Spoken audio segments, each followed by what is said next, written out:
Let's try take 1. Mental health. Yoga can help with stress, anxiety, and depression. It can also improve sleep and help people feel more alert and enthusiastic. Wow. That sounds very relaxed. Yeah, so soothing. Yeah. I love that. Beli tak? Will you buy? Will you buy it? What if your target audience is a kid? So something Children. fun, bubbly, Yes. and Children with exciting. yeah. And exciting. Five-year-old children. Yeah. Okay. Same passage. Mental health. Yoga can help with stress, anxiety, and depression. It can also improve sleep and help people feel more alert and enthusiastic.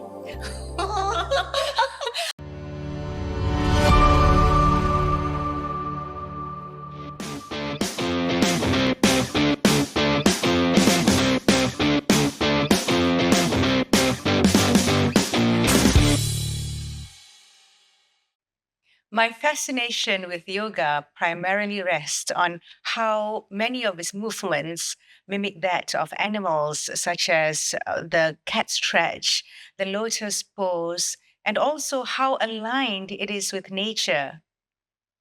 Yoga, a practice originated in ancient India, means to further spiritual growth and mind and body connection. Scientific research into yoga's benefits has evidence that yoga can be beneficial to our overall well being. In the studio today, we have with us Miss Pasree Lee, a yoga instructor of more than 20 years. That's And right. as a cherry on top, you're also a voiceover artist. That's right. Yeah, multi-talent yoga. Yeah, let's talk about yoga first. And I'm excited to talk about her voice later on. Yes. Yep.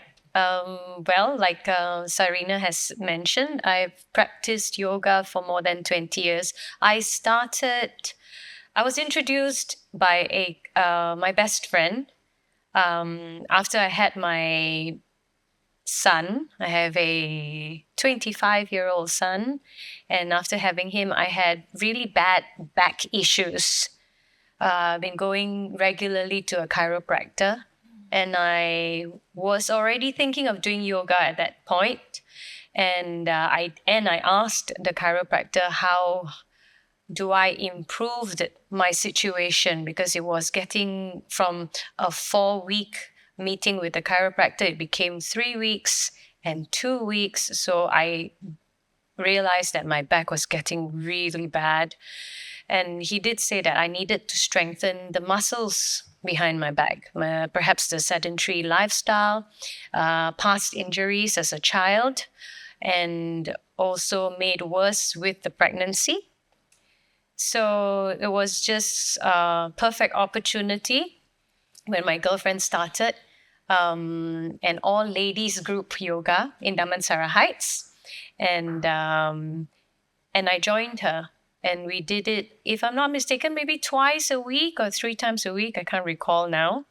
And I realized that when I started practicing, I realized I didn't have to go to the chiropractor. Mm. And as most people, when they start something, it's like the excitement and you do it regularly. And when I went on holiday and I didn't practice, the pain came back. So I experimented a few more times, practicing regularly and then going on holiday and not doing anything. And I realized that the pinching feeling behind my back started again.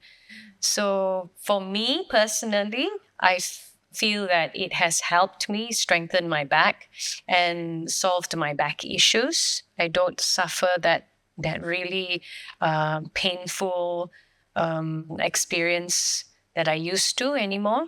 So yeah, and physically I feel from there I feel stronger. It helped me with my flexibility, and also meet a fantastic group of friends, like-minded friends as well. Yeah. From solving your back problems, you went on to take a course. You went overseas. Yes, I did. To take a course to be an instructor. Yes, I did. It took me a while because I had fantastic teachers, and I was it was personal. I felt that I could not live up to how what great teachers they were, but I had a really wonderful support group, my friends, and they said, Pasree, it's time for you to, okay, if you don't teach, then you deepen your understanding of yoga. You deepen your love and your appreciation for the discipline. So I decided, yes, I gonna spend a whole month in India, Mysore, and I did the teachers training, short form TTC. So I did a 250-hour one whole. It took one whole month of intensive learning the theory, doing the practical, and then doing the test. And yeah, then you get the certification, and that doesn't end there. It's just that is just a certification. When you come back, you're expected to experiment, so you have friends and family that you teach. Client. Yeah, exactly. And usually you teach for free for a while. You do charity classes, and from there, for me, that's what I did. And I had a great support group. I had a very good girlfriend. I call her my yoga angel. And what she did was every time she's been teaching for a long time. So every time there's a place that needed a replacement teacher, like someone didn't feel well or something happened or someone went on holiday, I say, okay, Pasree, you go and teach. I was like, I was all very, very nervous. And she was like, no, don't worry. It just plan your class. She will coach me, plan your class, and you just do your thing, and you'll be fine. And after a while, yeah, then I would like to think I got better, more confident to impart my love for the exercise, the discipline. And until today, it's been, wow.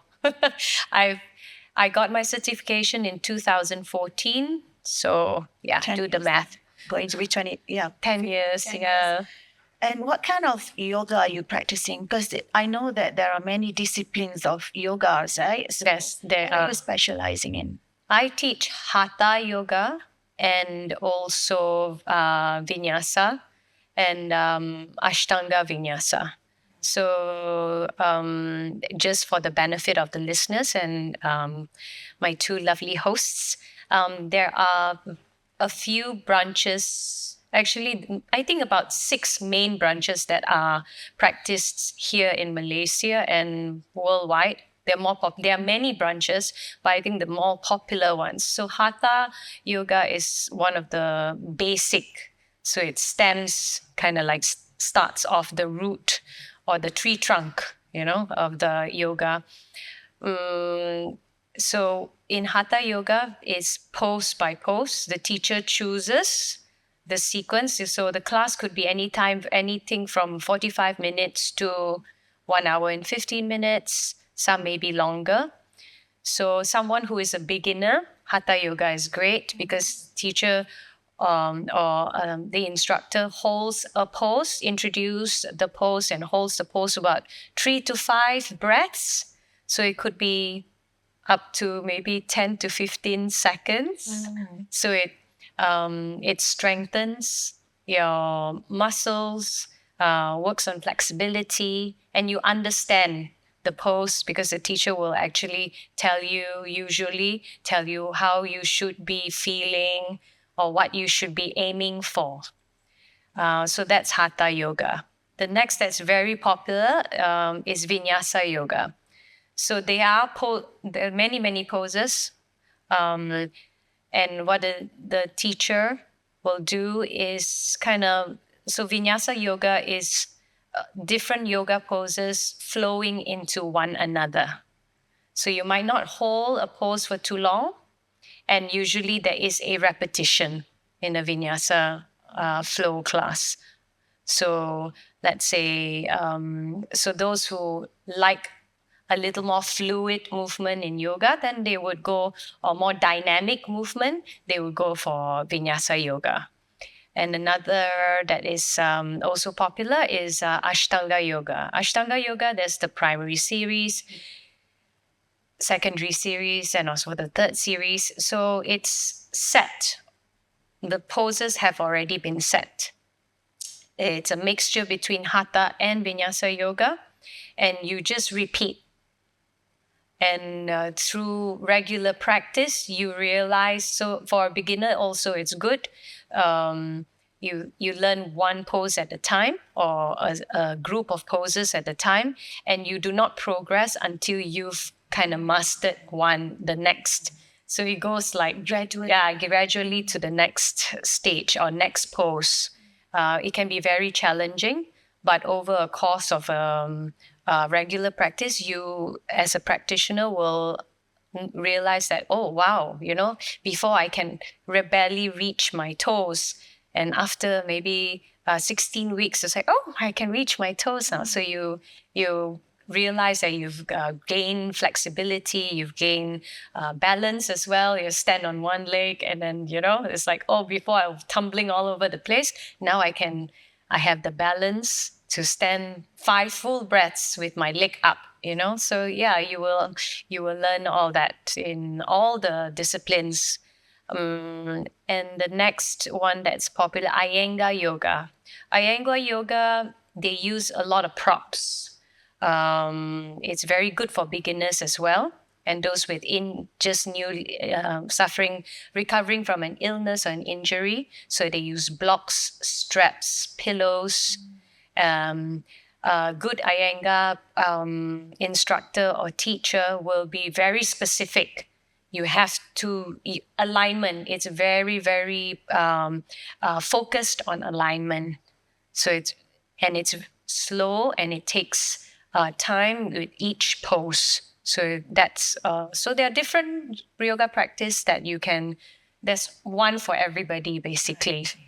So that's Iyengar. And then one that's popular, which I spoke to Fuzzy about, is hot yoga. I think it was made popular by Bikram yoga. And I'm sure you can Google Bikram yoga and find, I think there's a documentary about it. He made it popular. It's also a fixed set, 26 poses and some 2 breathing poses. And you are in a heated room. I think it's 40 degrees. So that's strict in that sense. For Bikram yoga, it was very popular worldwide. And there was a lot of controversy because I think there was a misuse of power. And so Bikram yoga is not as popular anymore as it was before. And instead, it has evolved into what we call hot yoga now. So in hot yoga, I think, if I'm not mistaken, the room is heated to 30 degrees to 40 degrees, depending on the center. And the teachers choose their own sequence. I suppose it burns more calories, right? Because you are in this confined, heated room. I would think so. I am not a scientist, nor am I a doctor. I don't know the scientific facts about it, but some people believe that they burn more calories because it's a heated room. So some people love it because you sweat a lot, right? It's an artificially heated room. So yoga basically makes a person stronger.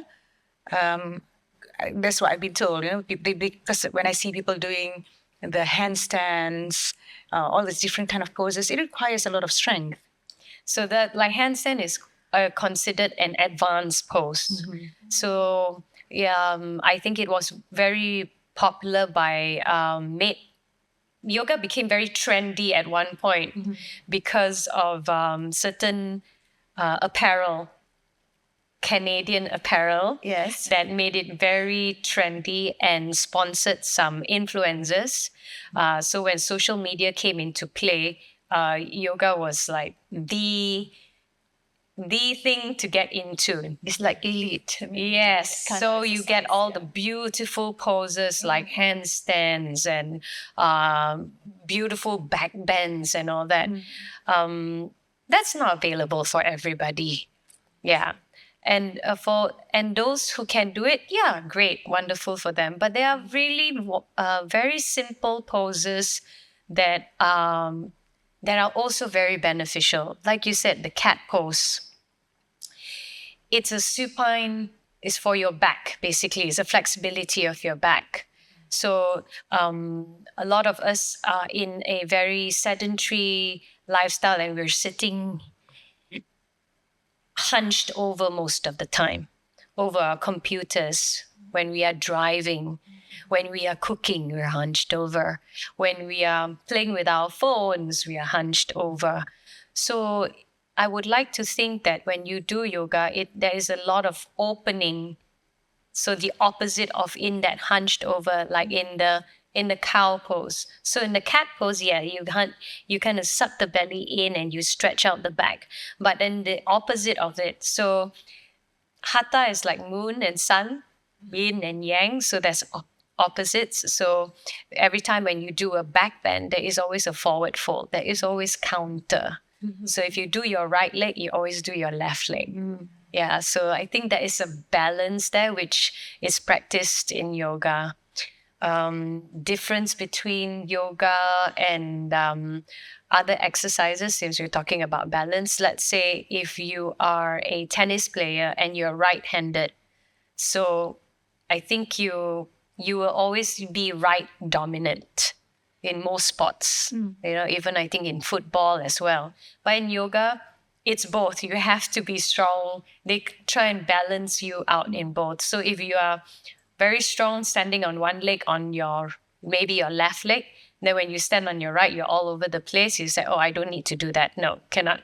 In yoga, you will have to do it. So if you spend 5 breaths on the right leg, you have to spend 5 breaths on the left. It's very disciplined, I would say. Yeah, you have to be very disciplined yourself to be able to reach certain pose. Yeah, I think the discipline is regular, like anything else. If you are a runner, if you want to be good at it, or you want just general fitness, I think on a whole, you have to be regular. Even if you're a brisk walker, there are people who do 5,000 steps. Some people do 10,000 steps. But I think if you want to reap the benefit of the exercise or the discipline, then you have to make it regular.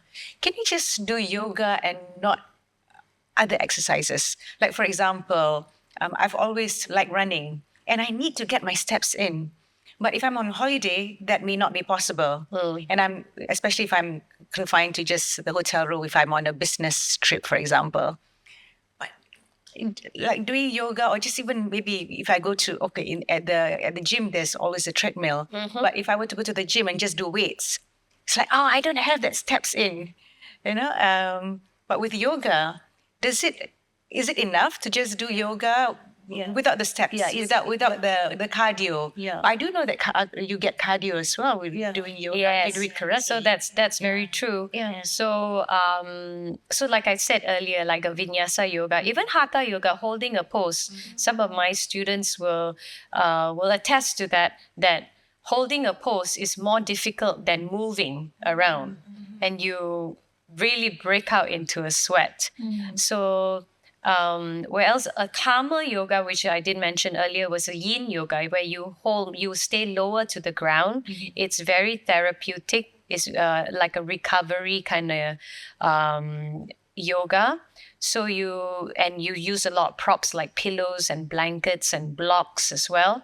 And you hold the poses even longer than 10 breaths, sometimes even up to 5 minutes.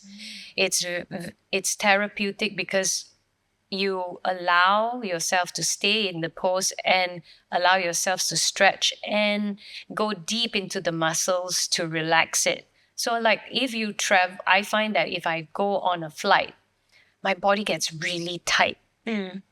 So something like a yin yoga or hatha yoga, just holding the pose and just staying there and let the body slowly release And it has, I think, scientifically proven that stretching on a whole releases tension, releases stress. Whatever you're holding in the body, it just lets, and it encourages blood flow. So it's good for recovery and healing. So when you're talking about you want a good sweat, then maybe Hatha yoga is enough for one person. They will break up into a sweat. But sometimes Vinyasa yoga, then a movement, from one pose to another, flowing and balancing as well. I think that will make you break out into a sweat. So if you're confined into a small area, you can't go outside. The weather is terrible. You can't, if it's raining or snowing outside. So you have the room all to yourself. You can do whatever instead of walking around the dining table.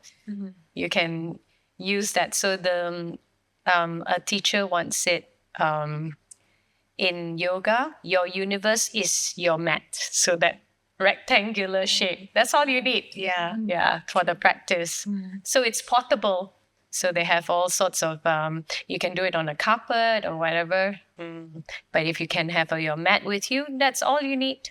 I would need my mat. Because sometimes, especially the downward dog, on a carpet, it's a bit slippery. Yeah, That's right. Yeah, well, probably good to have a mat with me when I travel. When you travel, you should bring one. And what about yoga and mental health? Okay. So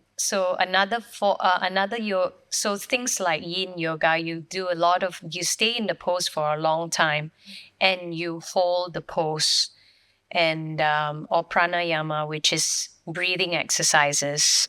It has been proven that breathing exercises help with the intake of oxygen into the body, calms your nervous system down. Right? They always say there are all those scientific research that all you need is just holding the breath in for just a few seconds and slowly letting it out. It changes the whole mental state of a person. So in yoga, that's what you practice doing. And I think that a teacher also, even in a vinyasa movement, and when you are very active, the teacher will always remind you, breathe. Breathe through the nose and breathe out also through the nose. So it's just calming. You might be in a difficult spot and imbalance or tense spot, but you're training yourself to breathe. So when you exercise, what happens? So I would like to equate yoga like any exercise, brisk walking, low impact, swimming. So after your exercise, you have all these good endorphins in you, right? So you come out feeling great. You've lifted off the weight of the world. When you finish or while you're doing it, it's like, oh, I didn't even, it's like, what was I thinking about? I didn't even think about it. All I was focusing on is not falling over, So I think that helps for mental health. Instead of worrying and being concerned about the past or the future, you're right there, focusing on the now. So I think that's an opportunity for people to just focus on themselves, their body, mind, and spirit, like they said. So you focus on your mind because all you're thinking about is not to fall over or focus on the breath or focus on the stretch or the position. So you're focusing on your whole body right there, right now. You're focusing on your and so with that, I think with that kind of exercise, people say switch off, an opportunity for you to switch off. And I think all kind of exercises do that. Even some people say running is very therapeutic for them.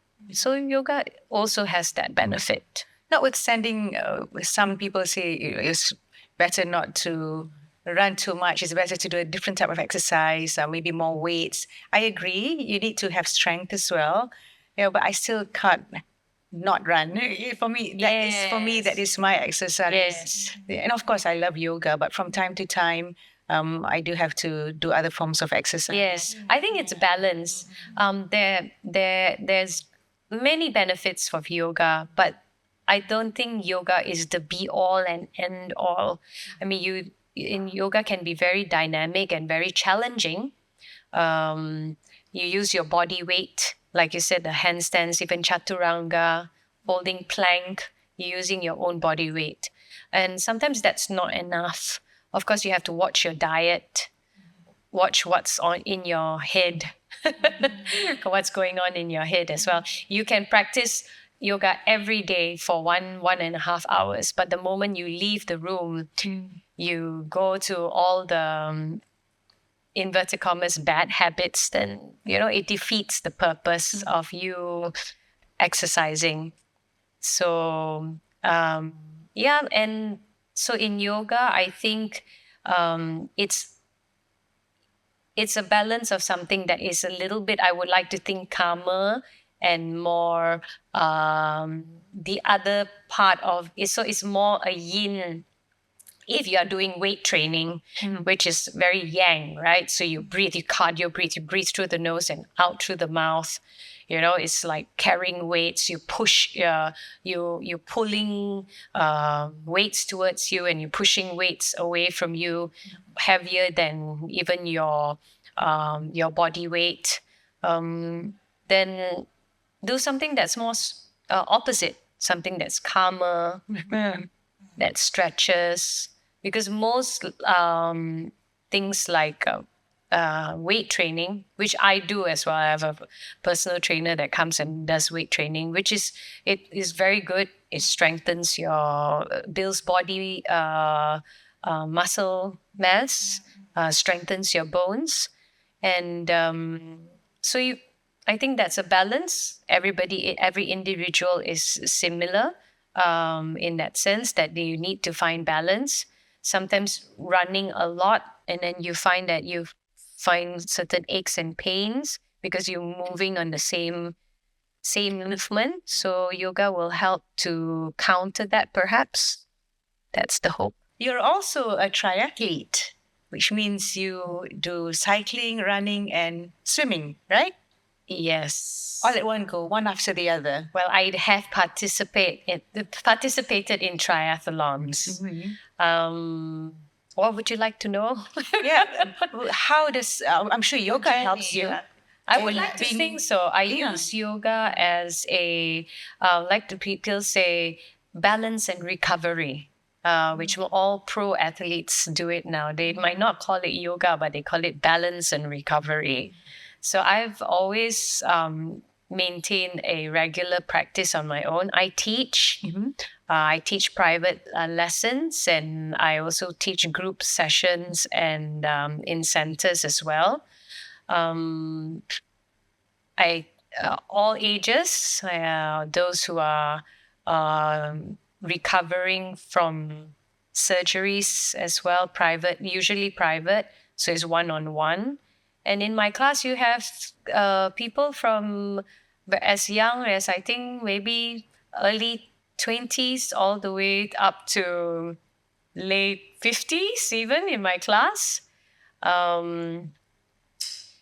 So those with injuries, maybe just either from surgery or a sports-related injury. So I find that yoga is a good recovery and reconditioning of if you're going through any of these situations. But as a practitioner of yoga, I would think that you would have a lot of strength, and especially like Vinyasa, it will help you with your swimming, wouldn't it? I am a terrible swimmer. All right. Yeah. I'm not a natural swimmer. So I personally, for me, it's just finishing the swim in alive is a big plus already. So I'm not too sure how the swimming works for me. But I think when it comes to cycling, I think it helps a lot. I think you need a certain core strength and a little bit of flexibility, I guess. And I also do I used to do a lot of long distance cycles as well. So I think yoga helps with that, especially in the recovery. running. Yoga, I like to believe that helps with the all the small twitch muscles like ankles, your knee, all the joints. So it keeps it healthy. So I think not only for athletes, but people who are like elderly, just doing, because you can, but it's not only doing yoga on the mat, you can use lots of props around you, but perhaps it needs to be more personalized towards you. So finding a right yoga instructor for your personal needs, I think that helps. Right. Sometimes because people are busy, so and there are lots of apps on the phone that you can follow. Yes, that's right. A yoga instructor on the app or even on YouTube. Like everything else, even exercising, you can just follow a YouTube video.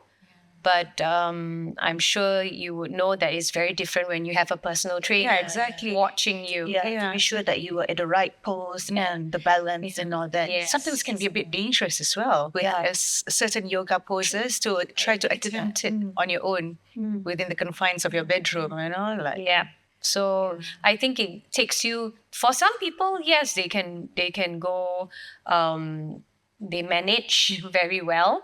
And for some people, not so. So I would suggest go to a class, a beginner class, give yourself a time period, like up to at least 3 months, try it out. And make it regular. Yes, and make it good fundamental. Yes, exactly. So the foundations, the fundamentals are very important. And make it regular, like twice a week. Maybe you could start off once a week and then slowly build up to 2 times, 3 times. And then you can see how your body has transformed. How you gain strength, how you gain balance and flexibility. The difference between Pilates and yoga, because I personally, I prefer Pilates, that I found yoga is a little bit hard for me.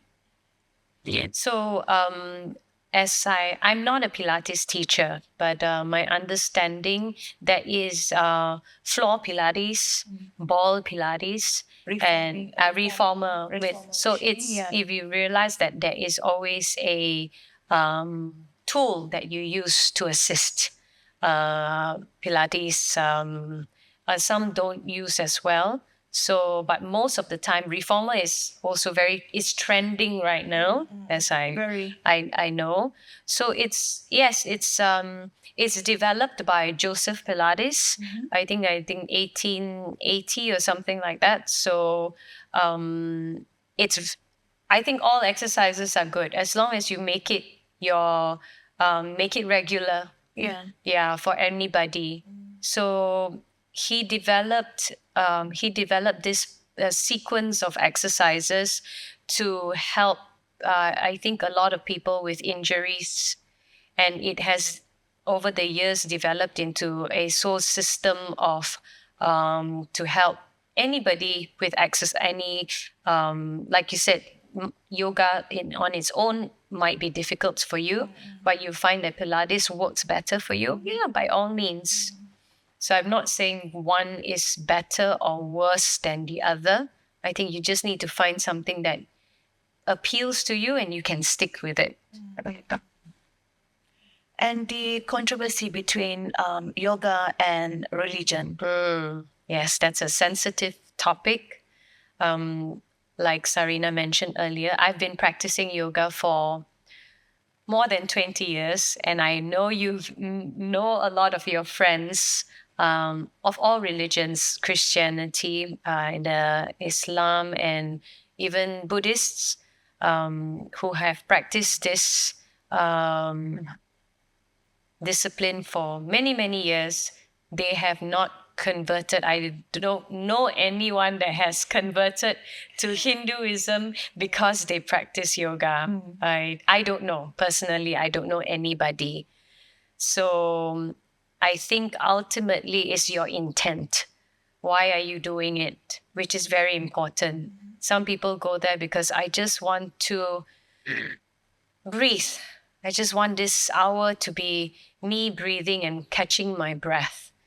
So your intention is that, then I don't think it is about, it's about a religion, and some people say that, oh yeah, the controversy when I speak to some of my friends is like the names. They say sun salutation, and I like to think, I have a lot of clients who are Muslim, and when they practice yoga with me, and they are good Muslims. They pray and everything. And after practicing yoga regularly with me, they actually say thank you to me because they find that they are able to do their salat. Is that true? Yeah, because they had knee issues and hip issues, and because of yoga, they were able to do it gracefully, as opposed to like gopo gapa falling all over the place and everything. And they found that their prayer was more fluid. They can focus more on the prayer, the prayer than coming up and down. Then they're not falling over. So I think it's the intention.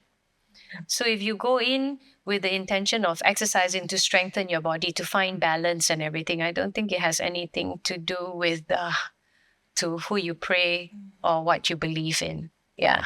Yeah. Well, I hope that's not too controversial. Yeah, it's lovely to know that it helps women, some women in performing their prayers. Muslim And women. men too. Yeah. And men too. And they have come to me and say, hey, Pasree, I pray so comfortably now. I don't have to worry about jatuh lah and, and falling over and thinking like I'm looking so clumsy.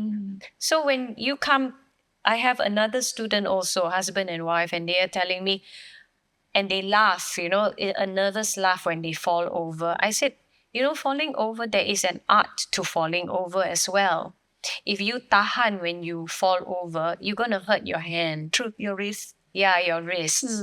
So I teach them how to fall over as well, if you should fall over, and how to stand up and go down. Yeah. The different people at different ages and weight as well. You have to know where you are stronger. So when I do a personal class, I work with that. So your intention. So some of them can come to me, hey, Pasree, I want to do this. I want to do a trail walk with my friends, and I have difficulty with this. So I can help them with that. I guess that's my love for teaching right now, to be able to get all these kind of feedbacks. And I'm like, wow, that's really wonderful. Pretty satisfying, right? Yes, it's really wonderful when I hear that. So you can you can give individual lessons, individual classes for specific requirements. Needs. Yes. Needs. Yeah. Like for myself, I play a particular sport where I think I should have stronger arm movement. So we can concentrate on that. Yes. So most women, they are weaker on their arms. So and in yoga, we do a lot of floor exercises or stretch or poses that uses So some may think that, oh, my shoulder is or my arms are very weak, and I always tell them that if you can do that pose, you can hold a plank for 10 counts. You're not weak, And sometimes if they are weak, then okay, there are certain things that we need to do to strengthen it. And after a regular practice, they realize that, oh, last time I can hold only for 3 counts. And sometimes it's the side plank, one side, kan? So it's like you hold side plank, you menggegar, the whole world is shaking as you hold it. Maybe for the first 2 lessons or 3 lessons, you are shaking. And then you realize by the 4th or the 5th, it's like, hey, I can hold, it's not shaking so much. And after less shaking, you can hold longer. And then from 2 legs on the ground, you can slowly stack your legs. So there is a progression. So with a person, so the difference between group classes and personal classes that I'm only one teacher. If there's a class of 5 or 10 students, I can only reach a few of you at a time. So if it's a personal class, then yes, my focus is completely on you. So I can see, then you can ask me, hey, why am I feeling this way? Then, I can help you with that. Or any teacher can help you with that. Yeah. Pasree is also a voice-over artist. Yes. Yes. I'm sure many viewers out there would recognize her voice. Yes. I don't Over know if they TV can. and radio. TV, I don't radio. miss you when I didn't see you for so long because I can always listen to you over TV. All the advertisement on TV is always, using your voice. Yeah. Perhaps we can jolt the memory of those who cannot recognize her voice now. Yeah. Maybe you can read something or to demonstrate how you do your voice acting. Yeah, we would love to listen to you. So let me get my glasses as well. All right. So yes, I've been doing voiceovers for many, many years since I was a kid. I was lucky enough to be chosen as a kid talent. So in commercials, there are radio, TV, YouTube, there are ads and all that. So And you change your voices to different type of tone. yeah, it's just Depending on your target depending, market, yeah, your target- audience, right? and also the client, what the client needs. Did you have to go somewhere to learn how to do that, or was it natural? Yeah, just through years of practice and feedback. When you're a young talent, so all the seniors will teach you, okay, you do it like this, you stress certain things, punctuate certain words. So they teach you. So the important thing about voiceover industry or working as a voiceover talent, you have to be able to mind read. Sometimes it's mind reading. A client will tell you, oh, I want this. And then when you do it, it's like, oh, no, that's not what the fella wants. Or, okay, we try something else. So you kind of have to assess the situation. Sometimes listening to the music, you can understand like, oh, okay, the feel is like this. The vibe is Yes, the vibe is like, sometimes they will show you the video that they've shot. And then they say, oh, it's like, so you can feel this. Maybe it's a bit young, or the target audience is more mature. So sometimes all this question, they will give you a brief. If the brief is very clear, then you can nail it straight away in the first few takes. Sometimes it takes longer just to get the right feel, the right take. So yes. What? So we have a passage there. Is it? Yeah, we have a passage about yoga. All right. So your target audience is yes. someone between the ages of 30 to 60.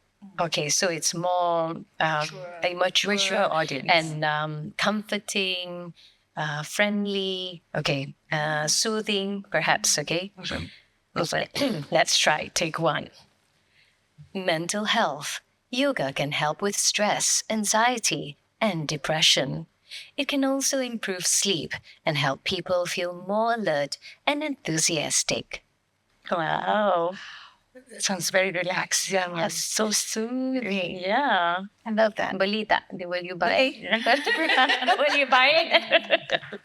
What if your target audience is a kid? So something fun, bubbly, and exciting. And exciting. Five-year-old children. Yeah. Okay. Same passage. Mental health. Yoga can help with stress, anxiety, and depression. It can also improve sleep and help people feel more alert and enthusiastic. I felt like that. So I was like, wow, That's so exciting. Yeah. the voice, that was amazing. Yeah. Amazing. Thank So- you so much. So you Live do on stage. voiceovers for advertisements for like big names, yeah? Like, can you mention some of them? Airlines, Malaysian Airlines, of course, Petronas. I just did one for Petronas just not too long ago, and it's for the elevator going up to the highest floor, the viewing floor. So if those of you who are going up that, and I think it's going to be kind of like virtual. As you go up the elevator, there will be a voice telling you as you go up. So yeah, that's my voice. Are you able to repeat it here? No, I can't remember. I can't remember. Yeah, and then voice on hold for like telecommunication company when you call in, and banks or even hotels when they put you on hold and there's this particular voice telling you all about the promotions. Press 1 for this and press 2 for that. Yeah, I don't know. So anything basically for voice, even e-books, e-learning. I've done it for banks where they have the staff going through e-learning. I think they have a quota of